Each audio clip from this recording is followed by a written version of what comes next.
internet connection. You'd pay for my internet, and then you'd be like, hey, but you need to be able to do like 3 episodes a week. I'd be like, okay, I can do that because you're paying for the internet. And like that seems harmless. Like I don't know where you're getting your money from. Polly, But are we negotiating? Did you just try to throw something into your contract?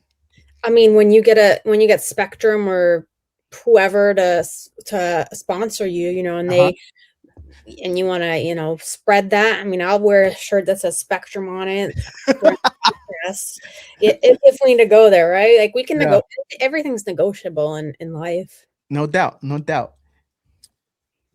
The kingdom of Dahomey built much of its power and wealth through the capture and sale of enslaved people to European traders before being conquered by France in the late 1800s. Its history continues to spark.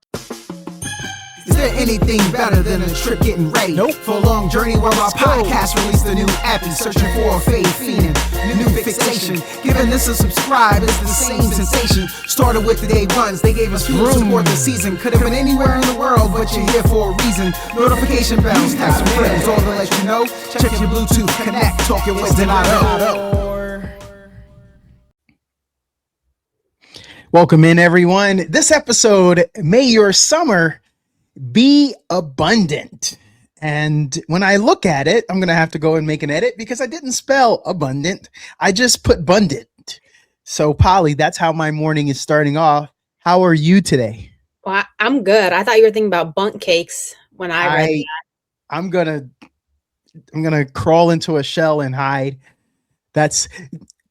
Should we judge people off of spelling mistakes? I mean, I do, but who are we to judge? Right. Okay. So it's not right because what are you there? 5th grade English teacher? You don't have that right unless someone asks you, hey, could you proofread? Could you correct? Could you assist? But I feel like sometimes it's passive aggressiveness where those people force themselves onto others. And what I've noticed, a lot of times they don't even know they're doing it. It's ingrained in them. True. I mean, I realize that I end up being in a profession where that attention to detail tells me a lot about people, and I need to have attention to detail. So I think at some point, because it's what I've been doing for so many years and what I've been looking out for and like my training and everything. So I think I just automatically use that skill and then eventually realize that I can't use it in every setting because it doesn't work because people aren't trying to get that feedback, or it's just awkward if I bring it up. So your opinion stays the same when you see things like that because no one does it intentionally, Polly. Well, in some situations, if these people I interact with frequently and they continue doing it, and again, based on what I expect out of them or why we're working together, it just tells me overall about certain other qualities that they may have. Maybe they're not dedicated to our team or tasks, or overall, if they're like trying to pursue a certain career or education, then it tells me like that might not be the right fit because it's critical for them to get the feedback. So even simple feedback like correcting spelling over time, right? If you get feed at the end of the day, it's like I'm giving you feedback repeatedly and you're not doing with that feedback. So it tells me you either shut down with feedback, you don't review feedback, or you just don't care. So Polly, in my situations, that's how I assess that scenario. But again, it's very a niche situation of why I care about you implementing the changes that I give you. Yeah. But I say again, Polly, no one's perfect. As the years progress, auto correct, auto populate, auto text, all the autos, they make it easier for us. And how many of us in our daily profession actually sit around and write or even type regularly to hone those skills, to have that daily practice, that rhythm, so that you got it, or you're fast enough to get it done and then go back and proofread before you send it? True, but again, that's why again, so if you see me every day and my name is Polly, and the first time you spell it Paully, okay, maybe you're trying to be funny, maybe something. But then you keep adding you keep making that same mistake, or you keep adding an or you add an L, and again, it's not like fine, you messed up my name, but at the same time, like you have to have a conscious effort to type that. Right? So you're trying to tell me that you don't care enough about this individual, that you're giving them a product. So you if you were to give your a boss like a presentation and the cover and the first page is all messed up, or you misspelled your boss's name, think of that those scenarios like, okay, well, so you don't care, you just did this, or like why are you in this position? Why do we if you're messing up in something like this, where else are you messing up that affects our company or our image or things like that? So that's again, that's like my approach that I come from things. Yeah, people I type every day. I write every day. So what I do is different. But you're right, a lot of professions they don't type every day. They're everything's automated. They can rely on AI. That's different. If you're in a field that relies on AI, fine, right? But again, but then let's do this. So if my AI makes my menu and I misspelled cheeseburger, and you have a customer coming in, they see cheeseburger with 4 E's, or the G and the R are flipped. Are they saying, oh, it's because AI made it? Okay, yeah, AI made it, but you didn't take the time to verify it. And now you're known as a place like, oh man, they misspelled cheeseburger. So is it they don't know how to spell, they don't care, or other assumptions? Oh, sorry, ma'am. You were asking us about the menu. Yeah, well, I was just trying to tell you, it's really cheesy. That's why I got all them E's in it. Yeah, yeah. You should order it, right? I Yeah. mean, I'm gonna play that off. If I spend a lot of money printing, designing these menus, laminating them, shipping costs, and no one's gonna take it back. Yeah, I'm sad that me or someone else made that mistake, but I get it. I get it. I get exactly where you're coming from. It's funny though. It's funny, and I feel really bad. And if I knew how to update it right now while we are doing this, I would do it. But I don't want to ruin what we have done 6 minutes in already. Well, look at like if somebody misspelled Washington for a Washington Capitals hat, you'd be like, oh well, it's automatic. But then it's like, well, I can't sell that because I clearly misspelled Washington. And if I keep doing that, like, oh, it was automatic, it was automated. Obviously, everybody knows how to spell Washington, but then think about it, like, okay, well, that's is that a different extreme where it's like, okay, you want us to buy a product, well, why am I going to buy a product that's not up to the highest standard? So same thing. At the end of the day, it's like, who are your products for? Do they care? Is that also matters? And some people are like, I don't care, and I'm just gonna get by that way. But just I'm not in that kind of field where I can get by like that.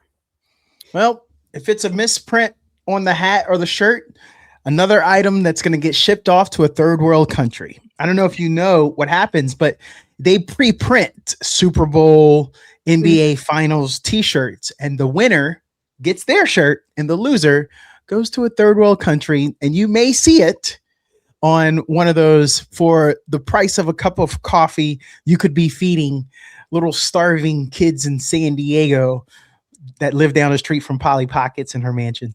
Right, and again, in that type of audience, they don't care how it's spelled. They might not know it's wrong information or misspelled, but they're just thankful to have a shirt.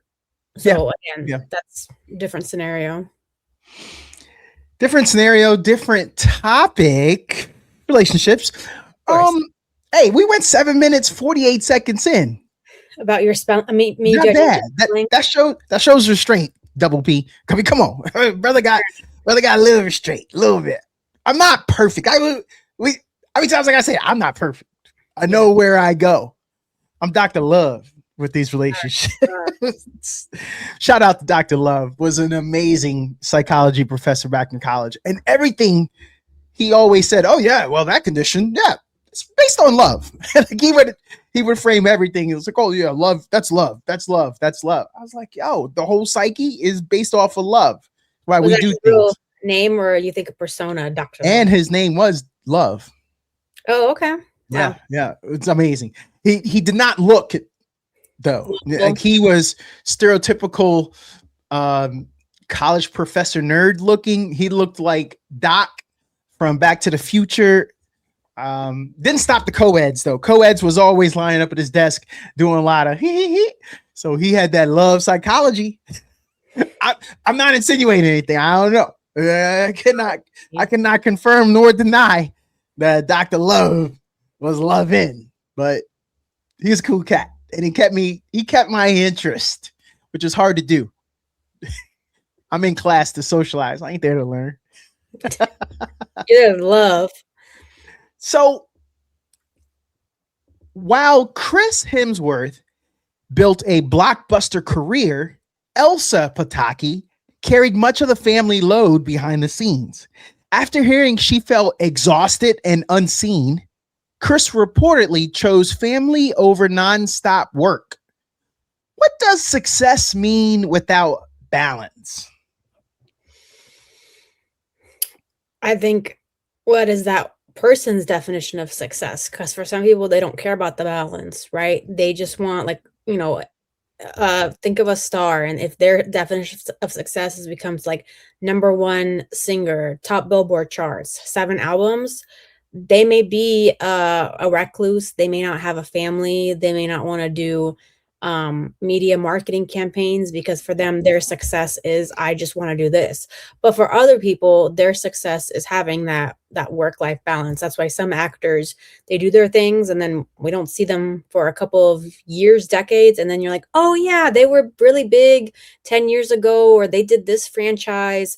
So I think it's definitely like an individual maybe goal, but it Mhm. also, I think it's also subject to change, because maybe he was maybe before he got married, that was his goal, right? Like just movie, and then they got married, and then had a family, and maybe he didn't realize it because he was still chasing that like single individual goal. But then after hearing about it, he's like, okay, maybe he took a step back and thought, well, you know what, I have all this success. I have enough movies. Clearly, like financially, if they've been smart, they're good. So he maybe can't afford, because a lot of people also in certain different situations can't afford to take certain breaks and have more of that balance that they'd want. So maybe it was like, okay, well, let me shift things a little bit, because now this is what my life looks like. So, for some people, success is being able to work from home, right? For other people, success is working until the age of 50 and then not. For other people, success is chasing all the degrees. And for some people, it's like, well, why are you continuing in school? Like, you don't have a job. But for other people, it's like, well, I get scholarships, I get a stipend. Like some people, that's their way of life. They can still go to school, make money, and it interests them, right? It's all different. But then the success can also be the people who got married young, had kids young, and by 30 they're done with their 5 kids and they're good. This makes me ask a question of you, of the statement that I always tell my wife. I always tell her, if I had all the money, I got all the money responsibility. So that money is being made by me traveling to China, to the Philippines, to Taiwan for business trips. But just know, you're going to be rolling around in your little Range Rover here, but I ain't going to never be here. That means all the kid activities and all that stuff falls on you. And she said, well, yeah, maybe we could spend some money like Ubering them to places, or pay a driver to take them places. Got all that. But that also means, who's helping that kid throw the curveball in the front yard? Nobody. Who's helping your kid become a switch hitter? Nobody. Or you now have to spend even more money and schedule a chance to put in. And then you fall victim to whatever successes or failures those coaches have, because they're not imparting your knowledge. They're not imparting your sensibilities, because you're not there. And so success without balance, there's a reason that very few guys that play in the NBA have their kids make it to the NBA. A lot of people pick on Michael Jordan because both of his sons didn't blow up. I believe they both played in college. Neither made it to the G League or the NBA, and one's got the cocaine issues and police issues that's going on right now. That's easy to do because he was off being Michael Jordan, chasing NBA, chasing Major League Baseball, chasing Space Jam and his own interests. I'm not saying he didn't spend time with the kids, but I'm saying, do you agree or disagree with that? Well, you can't have everything, but it also, so you were talking about, like, it sounds like your success is having kids be able to be a switch hitter. But I think majority of people, I think that they know that they can be more successful by having a secure job and getting money than focusing their attention on kids, and their kids being a rare athlete. Because how many kids start young and then grow up to be like phenoms and athletes, right? It's much harder to go be an NFL quarterback than it is to have a job that gives you, let's say, we'll say 120K, right? Because at the end of the day, there's a lot more positions that will give you a certain amount of money and a certain amount of financial stability. Whereas with sports, it's like, okay, cool. I mean, how many college seniors or how many people in high school played football, played quarterback, then played quarterback in college, and then were even remotely close to being considered for the NFL draft? Like, those numbers are small. So same thing. So yeah, LeBron, him and his kid. Also, LeBron's like, if I understand correctly, the age gap between LeBron and his kid are significantly smaller, and that's why they can both play in the league together. So there's also, that's a little bit different too. But okay, so he was able to do it. But if everyone could be doing it, then they would. So that's an anomaly situation right there. Just like what Kobe Bryant was trying to do with his daughter, right? Having his Mamba Academy and having her play basketball with Gianna, right? But with Michael Jordan, his approach was like, okay, well, there's no guarantee, because even if he did everything and spent more time with them and tried to develop them as basketball players, they could still be in the same position right now. But if he chased his success, knowing that it set him up and somehow set up his kids. So if nobody knows their names, that's fine. But they were able to go to school. The child with the drug habit, who can pay for the drug habit? Who can pay for rehab? Right? At the end of the day, like, there are those means that he's not a regular kid doing drugs. He's a kid with means doing drugs. That is a different situation. And so again, for a lot of people, it's not. I mean, kids are uncoordinated. Kids are different, but not everybody is like, I'm gonna go make a judo champion. Some people, right? Richard Williams.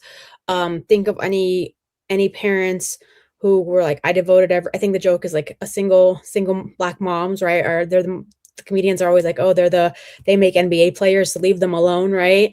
That's the joke. But at the end of the day, it's like, okay, so everything you said, like, those are your goals. But for other people, their goals would be like, okay, I want to make sure I have a roof over my kid's head because I didn't have that growing up. So for them, that may be a success enough, or having their kids go to a single school, or having their kids attend a school that's rated 6 out of 10 instead of the 2 out of 10.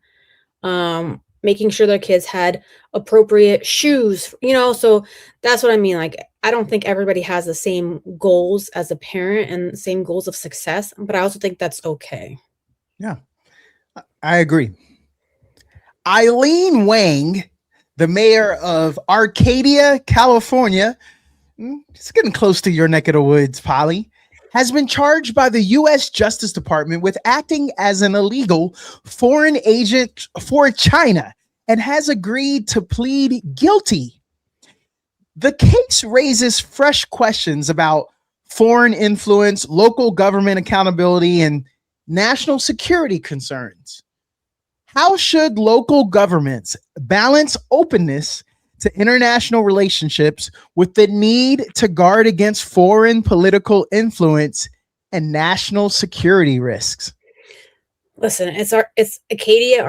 What is it? Arcadia. Nobody cares about what they have to offer. But two, I mean, like, I'm sure we have it. Like, you can't accept gifts from this certain amounts. Yes. You can't take this from certain people. So was this all known and somebody turned a blind eye? Like, I think there were patterns, but I also think was okay if this was New York City, Miami, like a bigger municipality, there'd be more eyes on it.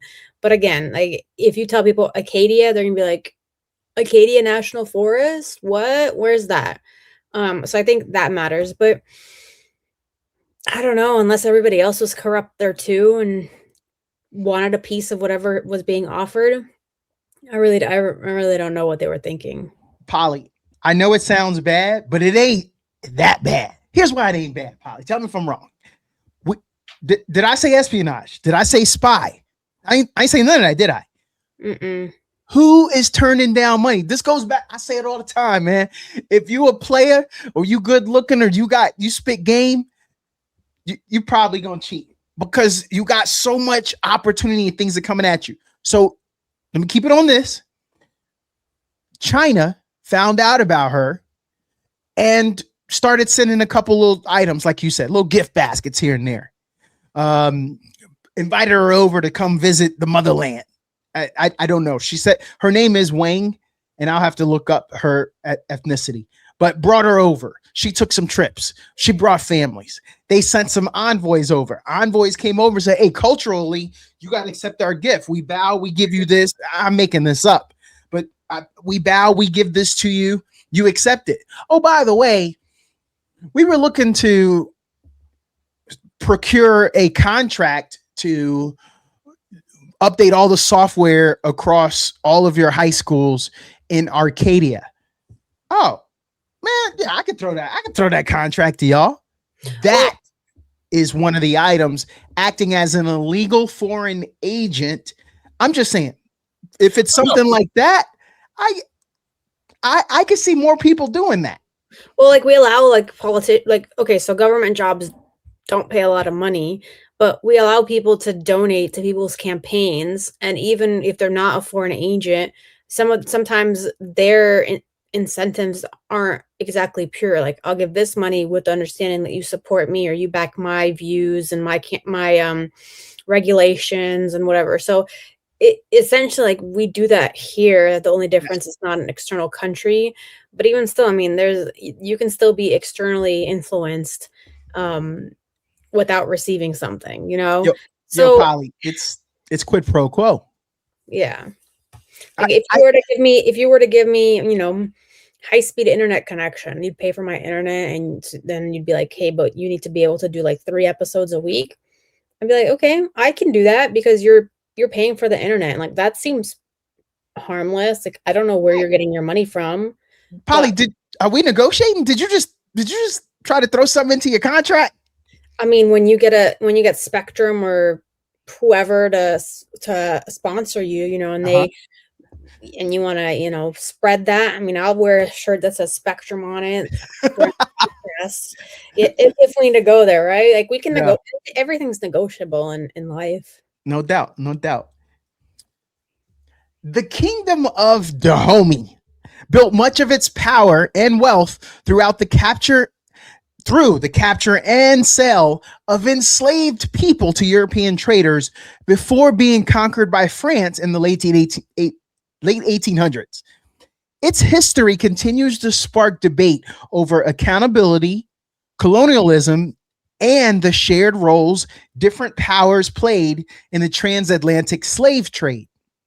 Mm-hmm. How should history balance accountability when discussing the transatlantic slave trade by focusing primarily on European demand and systems, or equally examining the role of African kingdoms that participated in and profited from it? I think you have to have a public that's willing to even entertain the conversation. So if you don't have that, then it's just going to be falling on deaf ears, right? Like, hey, let's embrace it. Let's have days to memorialize it, or let's have classes, but you know, we see that where, oh, somebody doesn't want to talk about it, so we're not going to talk about it because it's uncomfortable, and then over time you just don't. So I think if you don't have someone willing to be receptive, and on the other hand, on the other side, like there's also a point where you can be over the top in trying to communicate your message. Like we all know people, right, who are just like, this is my one and only message and I need you to hear it. And it's like, got it. but you're also that's also to the point where we don't want to listen about it. Like if you had someone who all they wanted to talk about was your least favorite sport 24/7, all they wanted to talk about was this sport, and you're a sports person, but even you're like, I can't do it. I can't have the same conversation about this. It's like a never ending loop. So you just become immune to it. So I think you have to find that happy medium, but unfortunately, that's the hard part because there's a lot of different people and they're set in their ways, just like they're set in their what is success ways and what I actually want to do with Yeah. myself and my time. Yeah. I think that's the hard part. Not to say like don't bring it up, continue to bring it up, but just know that unless you have the right audience again, it may not get through. But don't give up. Polly, some restaurants are testing remote cashier systems where Mm. workers overseas take orders through video screens, helping businesses cut labor costs in expensive cities like New York City. Supporters see it as a smart business move, while critics argue it replaces local jobs and could reshape the future of service work everywhere. As remote technology expands, should businesses prioritize lower costs and efficiency, or do they have a responsibility to protect local jobs and communities? Everybody always wants to argue about local jobs, local communities. But then also people want remote jobs and things that are like flexible, right? So you have this situation where, okay, if it was a video order, I don't care. I don't need a human interaction. I'm also the type of person who, if I can mobile order it while I'm doing something else to save me time, because then my time can be spent doing something else, like that's how I see it. But I'm also thinking, like I went to the movie theater the other day and I saw a large demographic of people who they cannot use a kiosk. Asking them to do something on their cell phone is very hard. Like for me to go buy tickets in advance, find discount vouchers, that's not hard. But for them being able to figure out where the screen, where, how you go to the movie theater and it tells you the screen is here and here are the seats. When people are like, oh, I want to sit up here because it's further from the screen. No, it says screen on there. But because they're elderly, because they didn't grow up with technology, a task that's very simple to me took them 5 minutes to figure out where to sit because they couldn't tell that orange means it's selected and it's not touchscreen. So those are the type of people that probably having that virtual interface is not going to work with them. On the other hand, right, it also, yes, okay, there are people who they can easily do shift work, but then there's other people who can't do shift work because I can't work 5 to 2 because I have to make sure my kid goes to school. So I need something that's remote, online, DoorDash, something different, right, to fit my needs. So we always hear the argument it's taking away local jobs. But does the local population, is there enough of that local population to even fill those jobs? Mhm. Or Yeah. who want them? Because that also local population could be better off saying, let me find a job that suits my schedule because I want to go to school. So I can then get a higher paying job that can get me to that 100K and have a roof over my head. So Yeah. I think we always hear like people complain. Like I don't think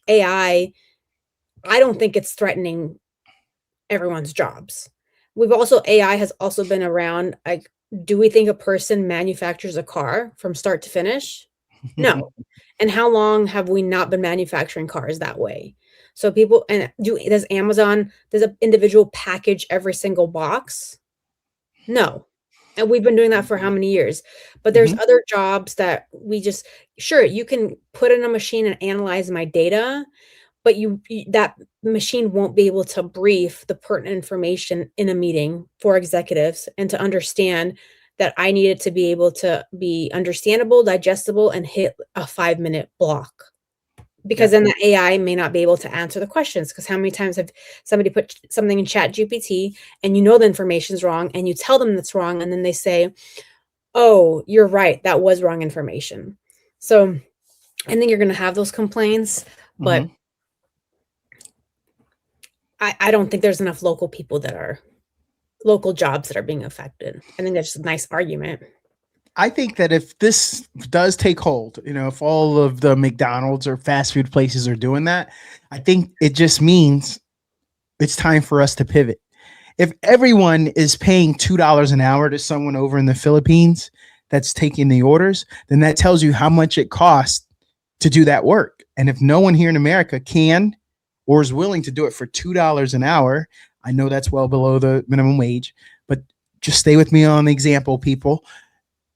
Then it's time to pivot. We go to different jobs. Yes. Everyone, those days where your mama in high school worked at McDonald's and then you in high school worked at McDonald's, it sounds like those days are over. Well, It's okay. It's yeah. called evolution. You also see, like, look at the malls, right? So all the mall jobs that people had working at stores in the malls, like malls are shut down, malls are closed. Like, who works at the movie theater anymore? Like, the movie theater, it's still a good experience, but it's dead. If you go in, there used to be like 4 concession stands. Now there's one and only one cashier. Yes. Right. So yeah, and also, but at the same time, now, okay, McDonald's can spend $2 getting that manual order or the chat, the AI order going. Yeah. But at the end of the day, you still need people there. So now you can still have people and maybe pay them more because you're saving elsewhere. Yeah. I mean, I had to order at a fast food place. I ordered online. Their food wasn't ready. They lost my order, so that's what I'm saying. Like, AI can't take all your jobs. Like, this machine told me my order would be ready at this time. It said it's ready. It gave me a different order number, but there was still 4 people who had all like 20 online orders who still had to be there to oversee it because somehow my order was not ready on time and received a different order number than what the machine told me it was. So maybe those people, instead of getting 15, can now one day get 20. So there's that. Yeah, I see us moving away, and if they can save the money, I am not offended by that. I'm not either. It allows them to potentially cut costs, which helps us in the long run. But we're going to get into a macroeconomic conversation there, and I'm going to have to pull out the dry erase board and a dry erase marker, and I'm going to have to go in on that one. Are we doing that, or you want me to go to the next topic? Let's go. I can go deep on that one. Supply and demand. Oh, okay. The Citigroup Center nearly became one of the biggest engineering disasters in history when engineer William Le Mesurier discovered a design flaw that made the skyscraper vulnerable to collapse in certain winds. Instead of hiding it, he secretly helped coordinate emergency overnight repairs while thousands worked inside unaware, and Hurricane Ella approached the city. When leaders uncover a major mistake with huge consequences, is full transparency always the right move, or are there times secrecy is justified to prevent panic? I think it can be justified, because if you were to tell that same group of people about the building, now, right, that was successful, right? Sounds like it was successful. He diverted. Had he failed and he kept that, that's a lawsuit. That's a different scenario. Mm-hmm. But if something can be handled, like if I accidentally omitted a statement in a report but it doesn't actually provide any overall information incorrectly. Like, let's just say I have money to spend, but I accidentally said I said we have $5,000 extra to spend in the grand scheme of things. Like, that was wrong, but people still understood walking away that we're good. We have money to spend. So I really think that's why we have like cost benefit. We weigh risks, whether it's a smart risk or can we take the risk or can we not, right? We have that, or sorry, calculated risk. There you go. So I think it definitely is, you have to be confident that what you're about to do is the right move. Now, and it can always backfire, and we hear about it, right? Like, but blatantly lying and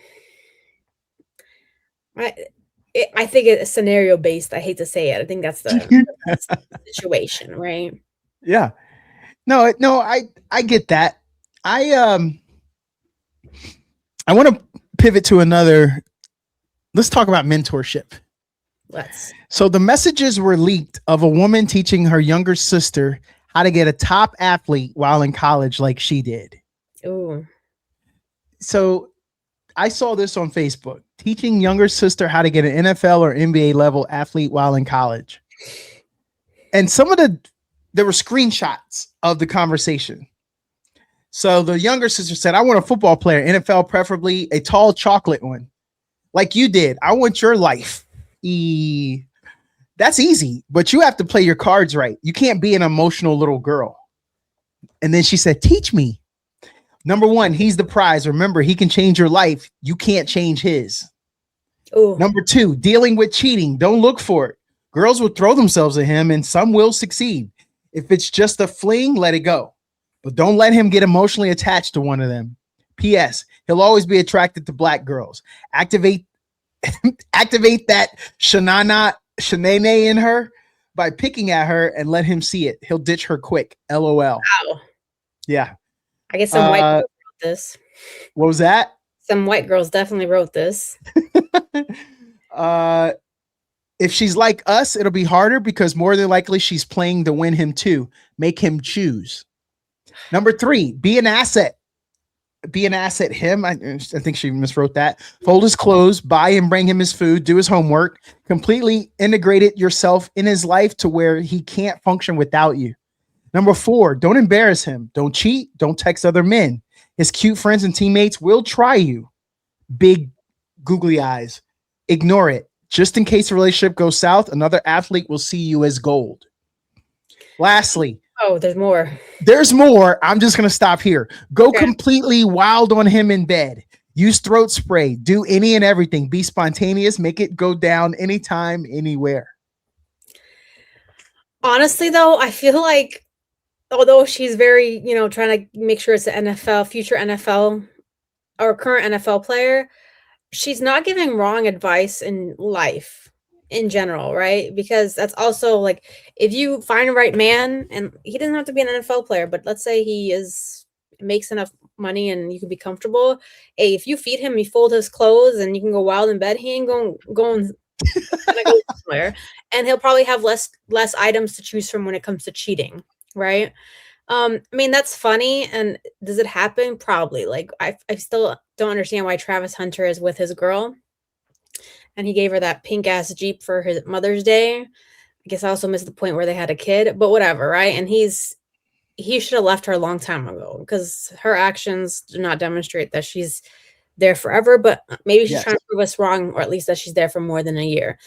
Anyway, right? Like, this is going to happen. And on the flip side, those NFL, NBA players, like you just have to be smart, right? Then we have an issue with like PJ Washington at some point, or Anthony Edwards. Yeah, there you go.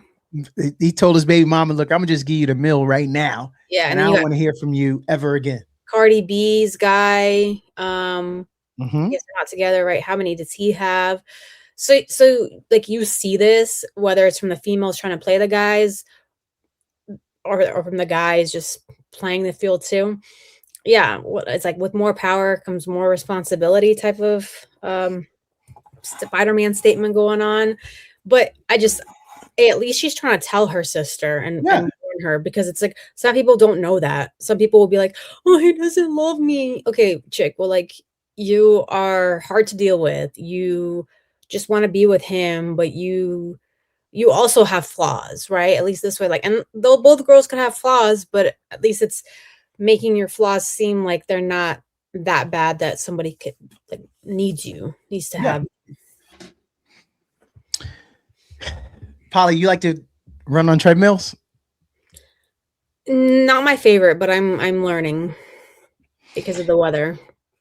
In 1817, civil engineer William Cubitt created the prison treadmill after seeing idle inmates in a Bury Street Edmonds jail, turning punishment into exhausting, measurable labor. Originally designed for prisons, the treadmill later evolved into one of the world's most common fitness machines. Polly, how do you think inventions created for punishment or labor end up being repurposed into tools people willingly use today? Well, because things like that, scenario based, right? If you're in climates where you don't have, or females who typically have to think of 5 million more things when they're running if it's not safe, you know. But what you do is you add a TV, you watch Netflix, you listen to something, and you like force to make it yourself more enjoyable, or you realize about maybe the time that you're saving. Not necessarily by the running, but okay, now you can just like hop on and do it at your convenience. Because I mean, I'm sure there's other devices created that were for punishment, but here we are. We do them. I'm going to stay in the 1800s. Let's do it. In 1877, travelers in western Texas witnessed a jaguar chase down a pronghorn antelope, leap onto its back, and fatally attack it in one of the most vivid first-hand accounts of jaguar hunting ever documented on American soil. Nearly 150 years later, the predator once feared across Texas is now almost entirely gone from the U.S., surviving only as an occasional sighting near the border down by Mexico. What does the story tell us about how dramatically America's wildlife landscape has changed over the last century? Oh, I mean, yeah, we've cars, highways, industrialization, all of that, right? I mean, like that's why for some point we just started on the East Coast, and then we made it out west, and Yes. we discovered things. But yeah, like ever-changing technology and ever-changing capability. I mean, just think of how much new construction in the past decade has been built, right? People were like in Texas, they're so mad about Californians coming out there, yet there's so many new homes, especially in those areas where it's like, okay, what's the risk of building a house here? Yeah, we might have some tornadoes, but we may not. Same place, things like other places. Like, okay, yeah, it snows, but can we build something and take over this? So it just different landscape opportunity, and you can sit and blame people, but at the same time, you can't tell me somebody else wasn't going to come here and do that. Yeah, no, you can't. It's progress, but I would be shocked if I saw a jaguar. God, that would crazy. That'd be crazy to see one. River otters. Turkeys in my neighborhood. Didn't think I would have that, but here I do. Yeah. River otters. Well, since we talking animals, they may look playful, but they're highly efficient predators, capable of infiltrating beaver lodges through underwater tunnels, killing the beaver inside, taking over the lodge for winter shelter. It's a brutal reminder that nature often looks a lot different than the cute viral clips we're used to seeing. Why do you think people tend to romanticize certain wild animals while ignoring the harsher realities of how they actually survive? Cartoons. I think cartoons play a big role. Yes. If you ask me to tell you what's the difference between a beaver and otter, I have no idea. Like, is hoppers beavers? Are they otters? Does it matter? It was a beaver. The beavers have the big flat tail.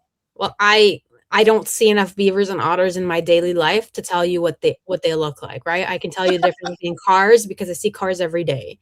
Uh-huh. So I think we just don't have that one-on-one experience, whereas someone else living in a place where they have a ranch or something can tell you like, oh, like I can tell you a cardinal, right? But I can't tell from miles away what kind of bird is coming down there, and because their tail is this long as opposed to this long, like I don't like, have that experience every day. But I can tell you about shopping websites or grocery stores or jams versus jellies, because that's just what I encounter with all the time. But I do think like cartoons and trying to, because also, are you always wonder how people get all that National Geographic wildlife action. Like, do you sit there for months waiting for something to happen and then hope you don't die? But again, yeah, maybe you get like the more aggressive, but I don't really want to watch like animals fight each other to the death. So I Yeah. think Yeah. there's that. And also, like, you assume smaller animals are like cuter, not as threatening. Like, if I tell you otter and beaver and snake, you're probably gonna be like, oh, snakes attack stuff, even though there's snakes that are completely harmless and all they do is just like eat, I don't know, berries or something. Yeah. Yeah. No, I get that. And I think you're right. A lot of people wouldn't know the difference. Um,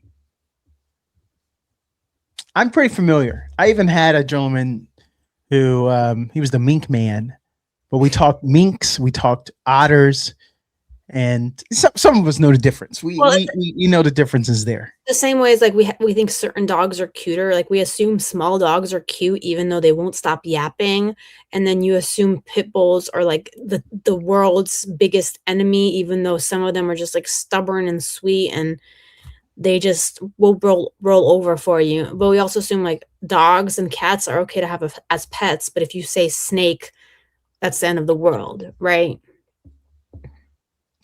It is.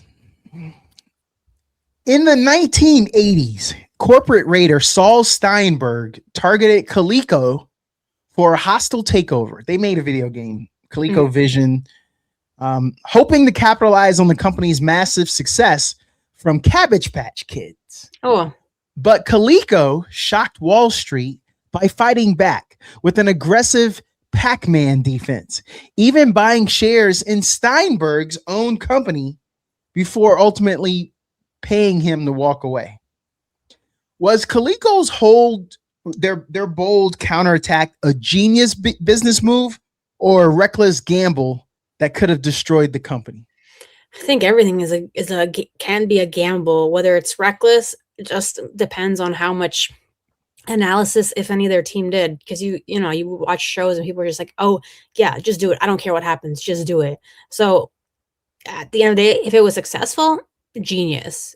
If it went back, oh, they gambled. But you don't know that. Just like all these people who invest in companies or, where Amazon is now as opposed to where it was 20 years ago, be like, oh, Amazon, that's stupid. Who's going to sit at home and buy, we're the world of going into the store. But now, like, who also thought malls were going to die Yeah. and sit vacant because mall culture was a thing where you would go after school and hang out at the mall. Now you don't. Now you Netflix and chill after school or whatever, right? Yeah. So everything, if it's successful, oh yeah, that was smart. If it was not, oof, that's a gamble. And that's why it can be called a gambling problem. Yes. You keep Yes. losing money, but if you're successful, oh, gambling genius pro, or he rigged it. Mm-hmm. After inheriting the massive King Ranch in debt after her husband's death, Henrietta Maria Chamberlain King transformed it into one of the most successful ranching empires in America, expanding its land by pioneering cattle breeding and helping build South Texas communities like Kingsville. Remember, her last name was King. Yeah. Her legacy raises a bigger question about leadership, resilience, and how history often overlooks the women behind major empires. How do stories like Henrietta King's change the way we think about who really shapes business, legacy, and American history? Well, I think we have to. I think we're still living in a culture where that doesn't accept that women can be successful, right? We think that women in leadership roles is new and novel. But who do we think of head of household? We put head of household for like income tax purposes is like maybe usually the person who makes the money, right? I think that's where it comes from. But then who runs the household at home? The women typically, right? The mother role. Who knows where every kid's jacket is, how to pack lunches, what appointments need to be made, right? And so, okay, so if we assume they can run a successful household, like that is their job. That is also a full-time important job. And so, yeah, when someone passes or stuff still has to happen, right? Like moms still have to make things happen. If she's sick, if people are sick, like the ball keeps rolling. There's no days off. So how is that different from then going to a company like, okay, well, here's the facts. Okay, I might not know specifically all the guns needed to maintain my ranch. But okay, but what do we need? Okay, we need security, we need animal feed. Okay, that's just like feeding my kids. So what can these people eat? The same way as like what dietary restrictions can the kids eat or age appropriate things can they eat? So it's like it's no different. And so people are just always, shocked that women do it. I don't think it gets talked enough about because we always assume that it's always the guys, guys, guys. So you're telling me for centuries, only men are capable of making decisions and women just are a breeding ground to have offspring? Like, no. Women have been developing, just like there's dumb guys, there's dumb women. But we always make somehow show like, oh, the guys were genius. He was reckless, but he's a genius. So it probably doesn't get highlighted enough today because most people would assume Kingsville is named after a man, not a woman, because no woman can be a king type of thing. But you want a strong woman on your team because she will not take no for an answer and she'll get stuff done. Yeah. You ever been to Finland? Yes. I figured you have. Polly, you be getting out there, girl. You'll never offer nobody a seat on the jets. One of your little experiences. No. Hey, was it true or was it not true that you had a trip planned to Eastern Europe for this summer? No. Okay. I thought you did. Maybe I confused you with another one of the co-hosts that normally comes on. Probably. Well, let's talk a little bit about Finland. They don't get talked about enough. Lori Torney, later known as Larry Thorne, was a Finnish soldier who famously fought for Finland, Germany, and the United States, making him one of military history's most unusual figures.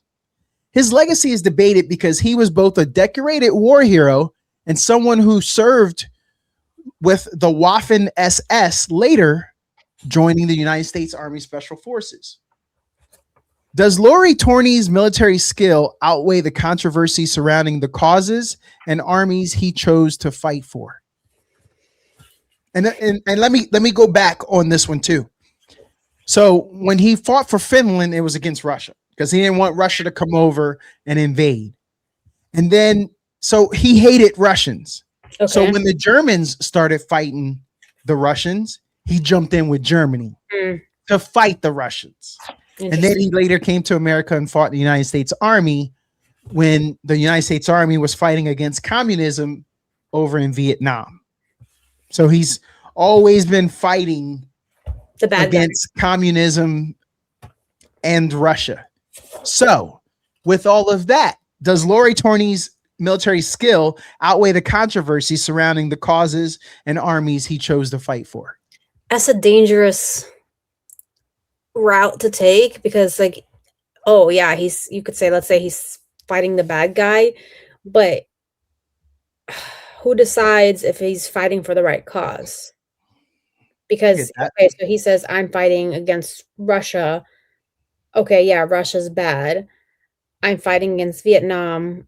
Vietnam's bad. But then even though when we analyze later, it's like, ooh, was it the right move for a certain country to be invading another country? So, or is he just skilled militarily and they said, I don't really care? Because nowadays, if you do that, like, oh, your allegiance, just talk about you're supporting foreign nationals. You can't do that, even though you're a great assassin. Mm-hmm. Yeah, in the private sector, if somebody needs, a kill job, we'll hire the best out there. We don't care who he worked for before. We just want to get the job done. So I think that's the argument that they're trying to say. Well, obviously he was a military asset, but that's because I think also the narrative that's trying to be painted is that he picked the right side. Yeah. Had he fought for the Russians, then Vietnam, then whoever we deemed the enemy, we wouldn't have the same narrative. Yeah. Dwayne Johnson, The Rock. Yeah. Sparked debate after wearing a skirt-inspired look. Yes. And pointing to Polynesian tradition, saying some of the most masculine men in his culture wear garments like that with pride. Does cultural context change how people judge fashion choices, or do public figures get judged by a different standard? I think public figures may not get judged by a different standard, but they're just always going to be judged more. And I think we use the cultural context to try to justify certain things or maybe try to bring awareness. I think in this situation, considering like this is the first time I think he's done it, maybe he is trying to bring awareness. But maybe also he's trying to, in a way, highlight that we want to tie this to a culture, but why can't we just tie this to allowing people to wear whatever they want to wear? Mm-hmm. But of course, celebrities are always gonna get under more scrutiny. Like we never talk about the Scottish with all the kilts that they wear. I mean, that's a skirt, but we're okay with people dressing up and wearing that for however long they've been doing that. But the moment somebody wears a skirt and it's not tied to something that we're comfortable with, it's the end of the world. Yeah. Like, I listen, I guess that this way, if they're trying to support something and this is a way for them to do outreach, power to them. He's not going to lose. If he does lose fans over that, he'll be okay. In 2013, Tom Hanks turned a simple taxi ride into an unforgettable friendship after bonding with a New York driver who nicknamed himself Mr. Ferrari. Weeks later, Hanks invited him to his Broadway show, showing how small acts of kindness can leave a lasting impact. Do moments like this reveal a celebrity's true character, or can one kind interaction never tell the full story? Yeah, I don't think an instant makes a full story, but I also know, like, I think Tom Hanks like donates a lot to like his coffee. He donates a lot to like veteran communities, and so he does other outreach for other different groups. But yeah, if I just did one small act, I mean, at the end of the day, it's like that's nice of him, and could a regular person have done that too? Like, yeah, he could have, but clearly this, I mean, how many taxi rides has he been in? How many people does he interact with? But clearly there's this one person that impacted in a way where he wanted to somehow give back and keep in contact through the years. So I think we automatically assume like celebrities are bad people. Like, no, they have a lot that they have to do. If there's 20 million people who want to talk to me, I don't have time to talk to every single person. So if I come off as short, or you're asking the same question over and over again, and yeah, like because you get tired as a regular individual. And now, why do we assume that like an actor, just because they're good at their craft or performer, has that ability to always be on?